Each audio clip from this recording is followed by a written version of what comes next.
start in a minute or 2 minutes, in fact.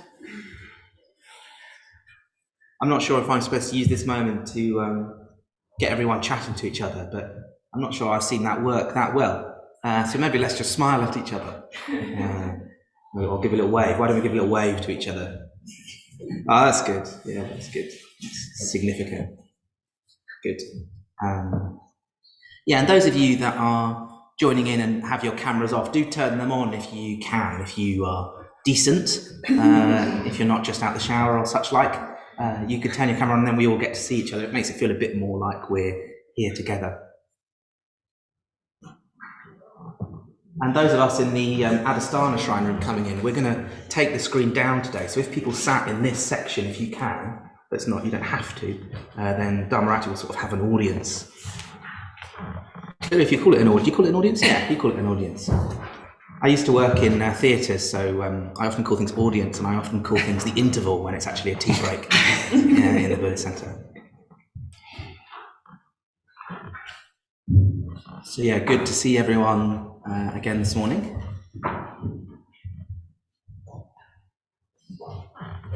I'm looking out particularly, I must say, for my friend Dharmasara, who I'm doing group with. He's not here yet.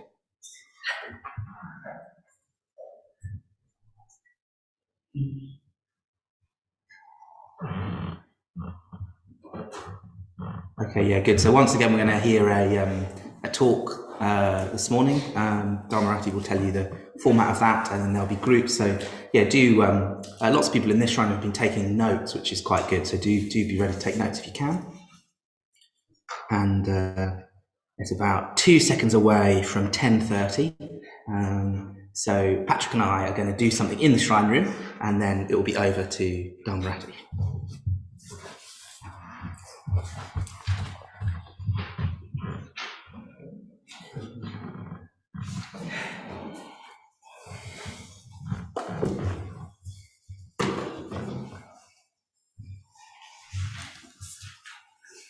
So it's an interesting developing culture, like how you do a bit of teaching when you've got people in the room and people online, and you want to kind of attend to both. So we're kind of experimenting a little bit. So we're going to move on today to the second text. We're moving on to the duties of brotherhood in Islam. This was a seminar that was done in the early 1980s, 1983, I think. And I remember, I wasn't on the seminar, but I remember people coming off the seminar. And it was one of these bits of teaching that had a big impact on the culture of Triratna. You could really feel people excited by the ideas of it. James, who's in my little discussion group, was saying that all of the years that he's been going to Padmaloka, he's been hearing references to this text, the Duties of Brotherhood in Islam, but never actually studied it. And we were doing a bit of community study on the text, and it just seemed to me so rich and so evocative. It's why we decided to share it a bit more widely. In the introduction to the text, Bhante makes a number of points, but I'll make another more general point first. I can't find the source of it, but Bhante says somewhere that he thinks he's one of the few Buddhist teachers who took seriously the Buddha's remark that Kalyanamitrata is the whole of the spiritual life. So I'll say a little bit more about that in a minute or two. But it's such a well-known little aphorism of the Buddha's. But it's almost one of these things that's so well-known, you stop thinking about what it means. So what does that mean, that spiritual friendship is the whole of the spiritual life? And if we're trying to practice in a Buddhist context, if we're going to take that seriously, what are the implications of that, of spiritual friendship as the whole of the spiritual life? Anyway, one of the consequences of Bhante taking it seriously, is he wanted to explore what that meant and what the teaching meant. And there aren't that many Buddhist sources for it, for something that's been stated so strongly and so unequivocally. There aren't that many Buddhist sources that unpack what spiritual friendship is. That the sort of the central text is probably a text from the Sutta Nipata called the Upada Sutta. And the Upada Sutta is where you get that famous story of Ananda saying to the Buddha, the spiritual life is half the spiritual life, and the Buddha saying it's the whole of the spiritual life. So that's from the Upada Sutta. And it's clear from the sutta that the Buddha means personal relationships with people that you're taught by and personal relationships with people that you practice by. A few other Pali sources. I just realised my fundamentalist tendencies are showing. Almost all my sources are Pali sources. And actually, you could probably find more evocative sources from the later tradition. But even just looking at the Pali texts, there was another text that I looked at called the Digayanu Sutta from the Anguttara Nikaya. And the Buddha unpacks it a little bit. He says, what's meant by Kalya Nimitrata? And he says it means to spend time with people, young or old, who are advanced in virtue. You talk with them, you engage them in discussions. And then he goes on to say, you emulate conviction in those who are consummate in conviction. You emulate virtue in those who are consummate in virtue. You emulate generosity in those who are consummate in generosity. And you emulate discernment in those who are consummate in discernment. This is called spiritual friendship. And there's something in that, I think, about the influence that other people have on us. I mean, I don't want to kind of make too much of this, but I guess it's true for most of us that one of the strongest influences on us is our relationships, people that we're in communication with, and how we learn from people's experience. And I won't distract myself too much, but just sort of thinking it's extraordinary that we can learn from other people's experience. You know, like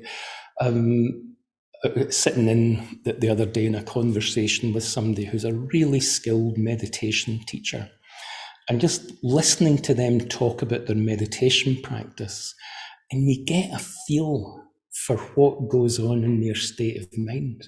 You know, like somebody who's more self-aware than I am, who's more sensitive to their own experience than I am, and somehow this almost magic thing that they can articulate that well enough for me to have access to a depth of experience based on the work that they've done. And I just think, how is that possible?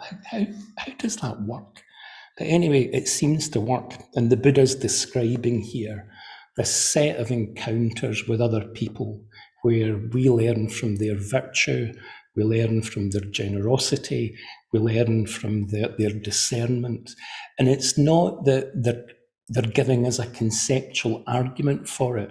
It's just we're around their quality of being, and their quality of being influences, sort of shapes, conditions to the extent that we choose to be influenced by it, our quality of being. So there's maybe sort of something of that being indicated. And I was thinking myself, like, I've been involved in Buddhism since my early 20s. And for about 5 years before that, I had been reading about Buddhism. And I have to say, some of the sources that I was reading were pretty reliable. Some of the sources I was reading were totally flaky. Like in Hamilton, the little town that I grew up in, Hamilton Public Libraries had quite a random selection of Buddhist books. And I got everything from Lama Govinda doing the Way of the White Clouds to Lobsang Rampa doing the Third Eye. And it was only luck that stopped me drilling a hole in my skull to open my third eye. I've found out since that Black & Decker drills are not a traditional Buddhist ritual implement.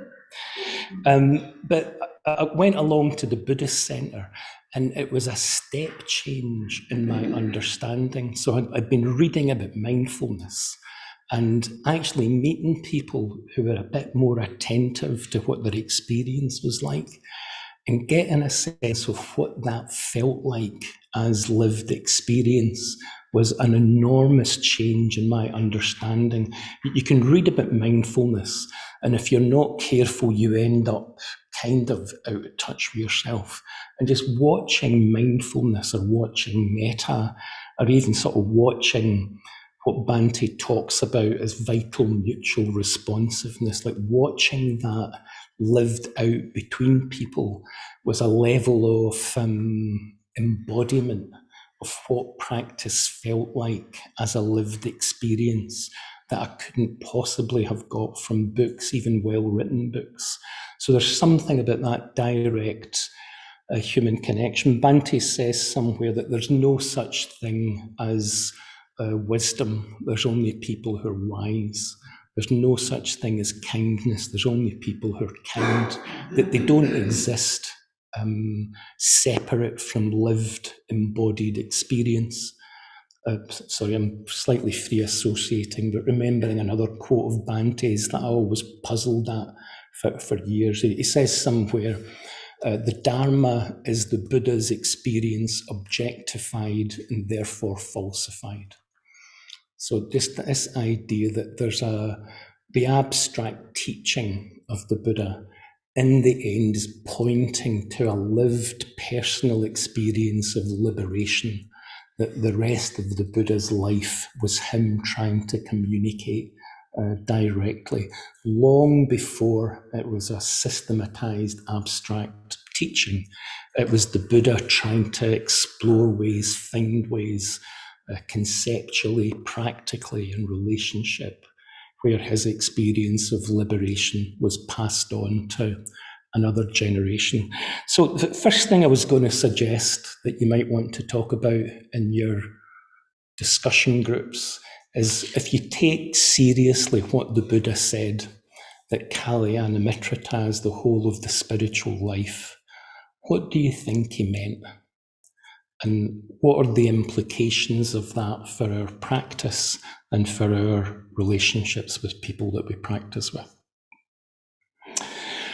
So, in the exploration of this, Bhante was saying in the early 80s that he wanted to explore Kalyana Mitrata. So like again, we had a few fragments in the Pali Canon. Bhante was saying that he'd been looking for texts that unpacked it a bit more fully and in a bit more detail. And because there was so little in the early Buddhist tradition, he had started to look at other sources, including the Western tradition, looking at Aristotle, for example, looking at some of the Christian texts from some of the Christian monastic traditions. And he came across this text, Duties of Brotherhood in Islam, by Al-Ghazali. And he obviously thought that despite its Islamic context, its theistic contexts, what's described in the Duties of Brotherhood is such a kind of detailed description of what friendship in a spiritual context is like, that it was a useful text for us to study. So he was saying he'd planned a whole set of seminars and retreats around the theme of friendship, and one of them was on this text. So there are a couple of key points in the text. There's 8 chapters. The 8 chapters, just to read them to you, are material assistance, the duty of personal aid, the duty of holding one's tongue. I'm still on the early chapters. I haven't got on to chapter 3 yet, the duty of holding my tongue. The 4th duty is speaking out. 5th duty is forgiveness. 6th duty is prayer. 7th duty is loyalty and sincerity. And the 8th duty is informality. And it's a really interesting flavour that comes out of these 8 chapters. So over the course of the next few days, we're going to just look at some of what the chapters are trying to evoke and trying to point us towards.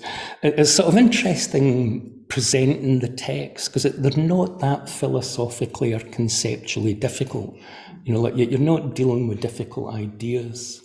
And it's almost like what the texts are trying to do is just to kind of evoke an emotional possibility, almost give us a little bit of a feel for what our friendships, what our relationships could be like, and a couple of precepts about behaviours that would move us towards that depth of connection.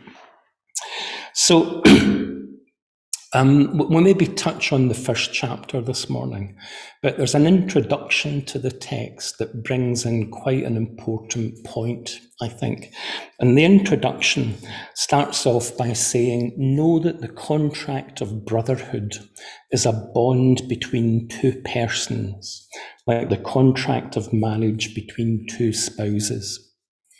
And Sadaloka made the point yesterday that in more traditional societies, marriage is part of a network of relationships, including our teachers, including our employers and employees, including our friends.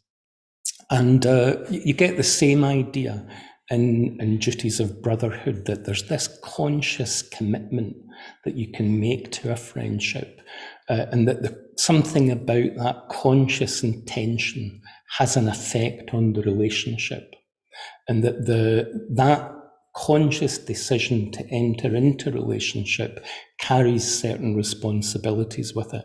But it's interesting that the text is called the Duties of Brotherhood. You get exactly the same idea in the Sigalavada Sutta, that the emphasis is very much on what our responsibility is.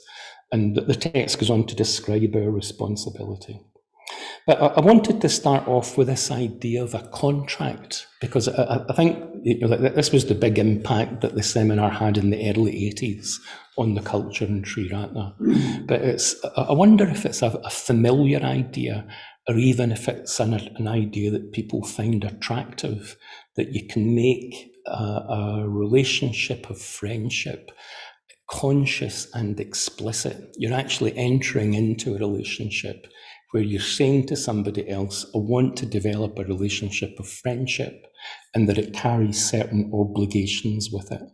And I know I come from Scottish culture's quite informal, I think, not sort of strong on forms and sort of forms of etiquette.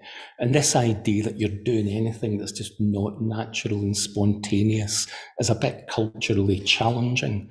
So I just wanted to spend a bit of time on this idea of a contract. In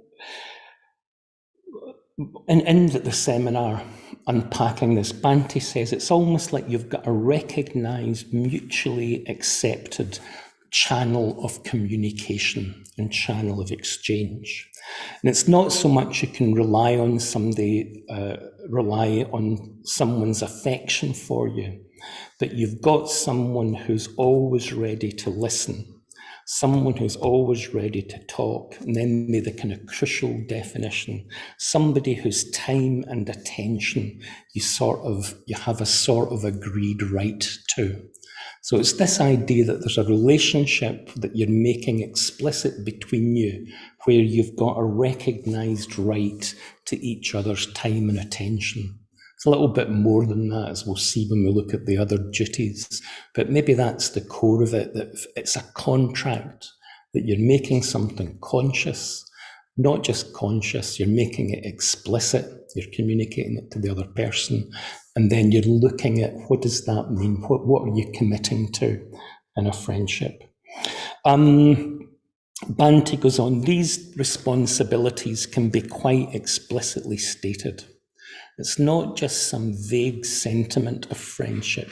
There are certain duties that you take upon yourself when you become someone's friend and when they become your friend. So we're going to be looking at those responsibilities. And I think really what you're looking at are a description of the qualities that make a friendship a spiritual friendship. So let's just think a bit about what that means. I was thinking there are some parallels of that in the pre-Ratna culture already. Like I work quite a lot in ordination training. And in ordination training, I think this has become quite an explicit part of the culture. So you've got this idea of formal Kalyanamittras. You commit to a Kalyanamitra relationship, and even maybe a bit more formal, the preceptor relationship. And there's something of Kalyanamitrata in both of these relationships. But in some ways, I think this is talking about something even more fundamental than that. Just to the extent that you're involved in spiritual practice, to the extent that you're involved in a conscious effort to grow and to develop, what's the role that relationships can play in that? And what's the shape that a relationship needs to take to support that process of growth in you, and for you to support that process of growth in the other person? So, second point maybe for discussion is, what do you make of this idea of a contract, of explicitly entering into that kind of connection with somebody else? What are the advantages of that, and what reservations might you have about it? So just that idea of brotherhood as a contract. And then one more point I'll make, just to open up the first of the chapters. The text goes on to say the first duty is the material one. And the text opens by saying, 2 brothers are likened to a pair of hands, one of which washes the other. And Bhante goes on to say,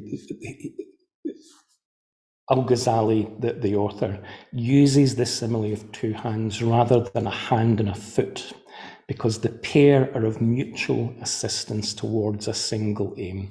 And Al-Ghazali says, so it is with 2 brothers.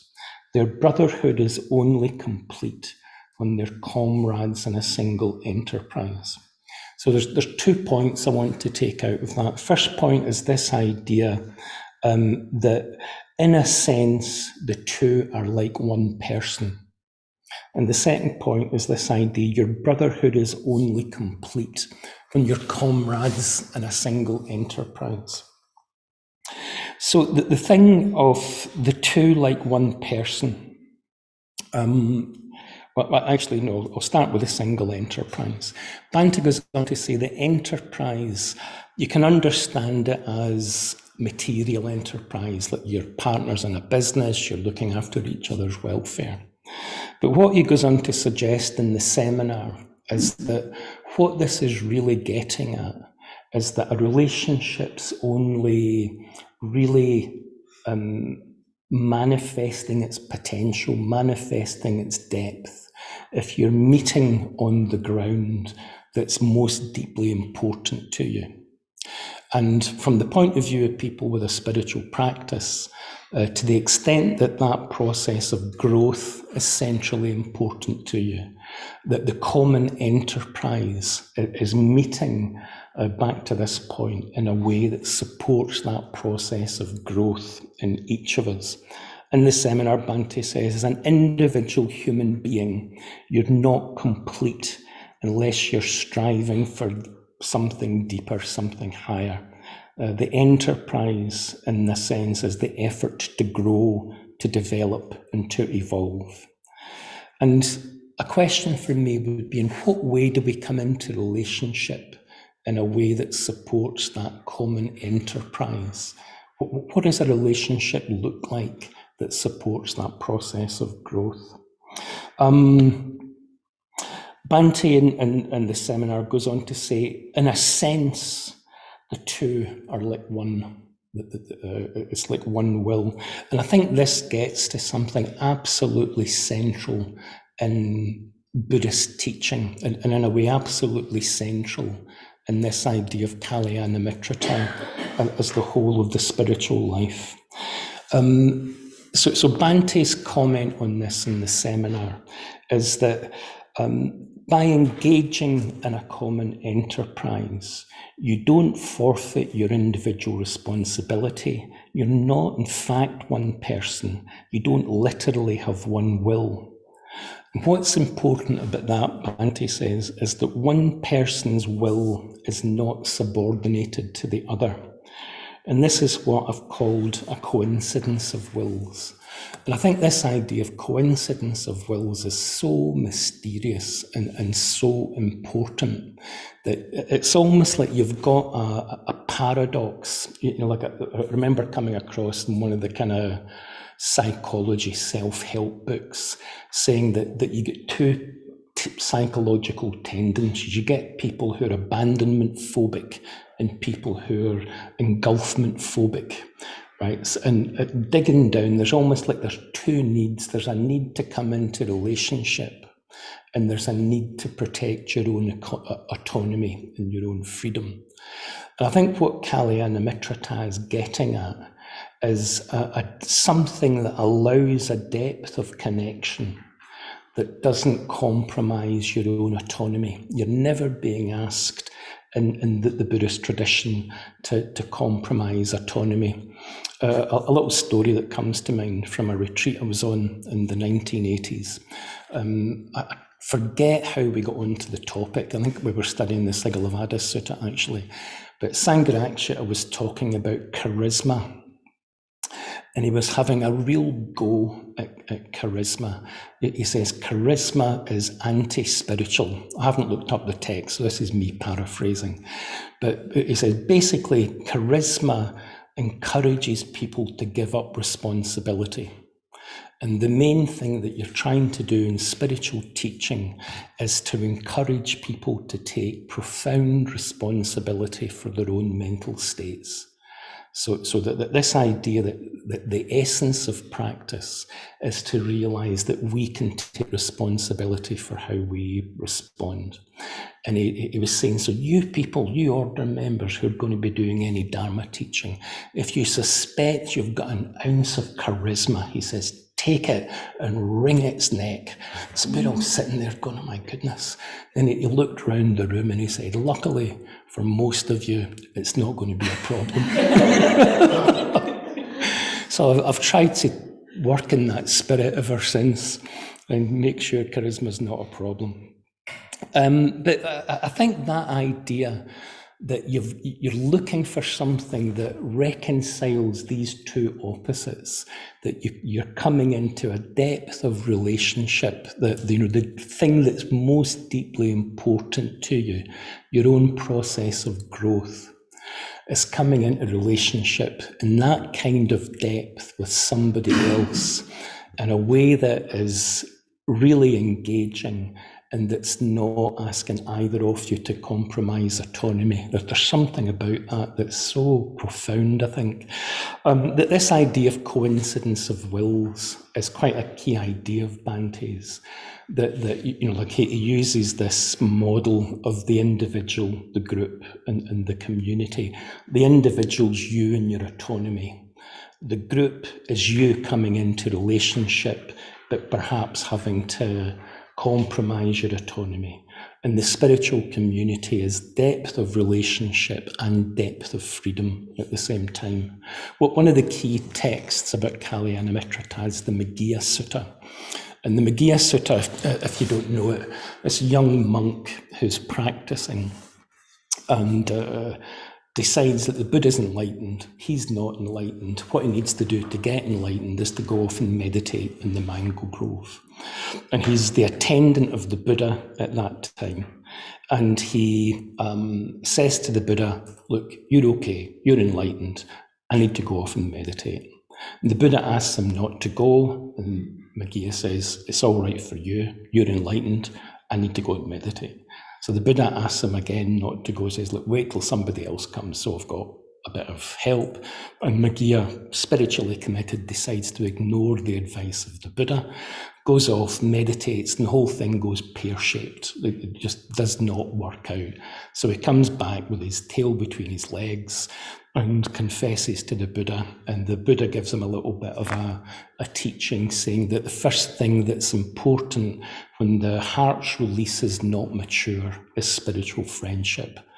And that there's 2 points in there. I think the point that Sutta was trying to make was that the relationship, the communication with the Buddha was more spiritually helpful than the meditation was. But one of the lessons that I've always taken from that sutta, and I think this is not quite the point the sutta is trying to make, but I think it's remarkable that a young monk felt free to do that. So he's talking to the Buddha, right? And the Buddha says, don't go. And the young monk says, yeah, thank you for sharing. And goes off and does his retreat and comes back. The idea that a young monk can consider the advice of the Buddha and then decide to ignore it, and that he doesn't get a bollocking for it, just the consequences of the actions are pointed out. But that there's no kind of censure for having deliberately gone against the advice of the Buddha, apart from the consequences of the action. And I don't want to overemphasize this. I mean, I think sort of autonomy is a bit of an issue for me, but I think that idea that Buddhism talks about the teacher-student relationship not as a relationship of authority, not as a relationship even of teacher and student. It talks about it as friendship. And friendship's got this sense of a depth of connection where you're freely choosing to come into relationship. There's no coercion, there's no constraint.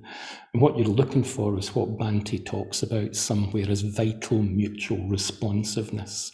So this idea that it's what's deepest in us coming into relationship with what's deepest in somebody else, and each of us choosing to come into relationship in that way that doesn't compromise connection and that doesn't compromise autonomy. What's that like? Have you got any sense of that in your own experience? Maybe one last story about this coincidence of wills and this idea of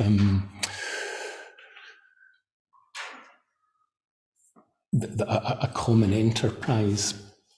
I was in a meeting yesterday with some of the people involved in North American ordination training, another meeting on Zoom.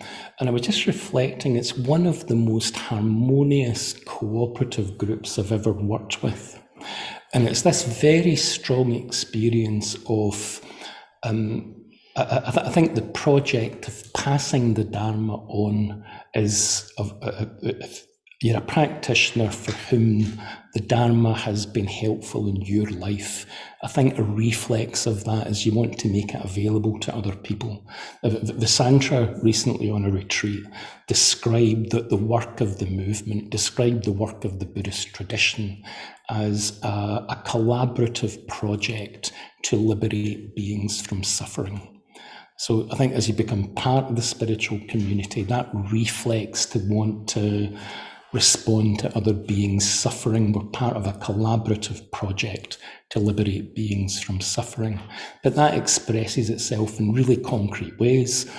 One of the ways we do it in North America is trying to set up the ordination training process where you're supporting people for practice.